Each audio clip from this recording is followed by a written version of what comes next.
Hello. So I decided when I would do this channel that I wouldn't just cover the positive parts of code, the positive parts of um, the process, but I would also cover the failures, the disappointments, and the challenges that I go through along the way. Because I don't want, like, if someone takes this as if someone finds this channel and wants to use it as inspiration for becoming a games developer, it's maybe a good thing that they see that it can be a real nightmare at times. And so that unfortunately is what this video is about. It's about failure, it's about me having a very hard time and being very frustrated and wound up after many days of trying to do something and not managing to do it, but I have to keep going. So what is it that I'm trying to do? Well, I'll explain using this grid. So in the game, it uses isometric projection. The problem that I solved last time was, how do you take Cartesian space, which is just a grid in normal space, a normal grid, how do you take that grid and turn it into isometric space? So that's a rotation of 45 degrees and then a tilt by a certain amount. I'm tilting it so that the width is 2 to 1 compared to the height, 2 to 1 ratio, height to width, width to height. So I managed to do that. That's what my last video was about. I had successfully taken a two-dimensional space, translated it using maths into isometric space. Great.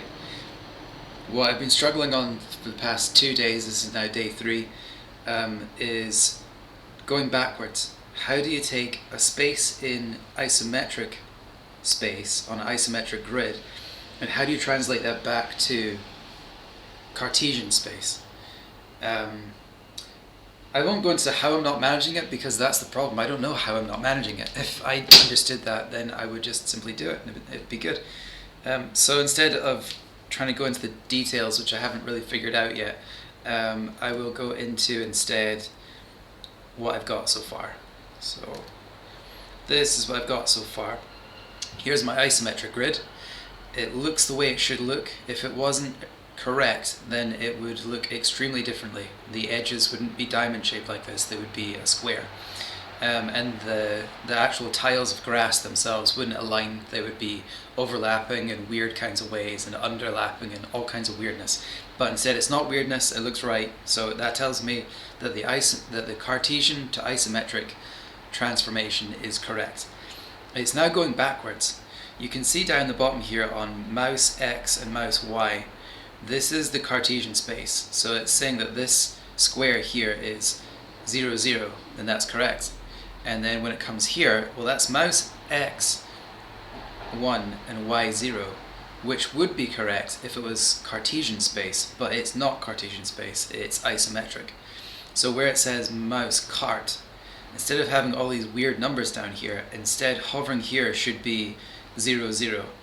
This should be 1, 0, 2, 0, 3, 0, 0, 1, 0, 2, 0, 0, 1, 1, 1, 2, 1, 3, 1, and so on and so forth.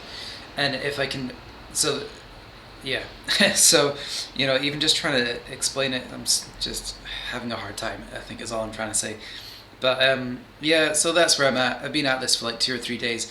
This is the kind of thing that I can't just circumvent the problem. Sometimes when I face a technical challenge, instead of trying to solve the technical challenge, if it's giving me a hard time, I'll just look for a way around the technical problem. But in the case of this, there's no way around it. Like, this is one of the core things of the game. If you can't pick up correct coordinates on the isometric grid, then you don't have a game. You don't have any way to interact with the game. The player can't interact. So this is not something that I can just find some way around and don't bother to do it and cut the feature out. I can't do that. I have to solve it. And I think the last time I faced a really deep problem like this one, I think it took me like 2 weeks to solve. That was the grenade feature on the last game that I made, Welcome to Thy Jungle. I struggled to figure out the maths for that and the programming for that. And as well, I say, like, really difficult. all the tutorials that I followed, they just handle this thing that I'm trying to do. They handle it so easily. They're just like, oh, you just reverse the numbers or something, and it works. And I don't understand how they get it to work so easily. I know I'm not particularly great at maths nor programming, but yeah, for the life of me, I just can't figure out how they're doing it. But I have to get this figured out, no matter how long it takes, no matter how difficult it is, how wound up I get, or whatever. I got to solve this. So, anyway, I don't want this video to drag on. I'm not in a good mood. I want to just finish this. So I'll say cheers.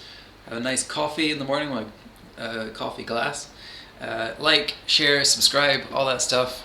And I don't know. Hopefully, the next video is me having solved the problem, or maybe not. I don't know. Cheers.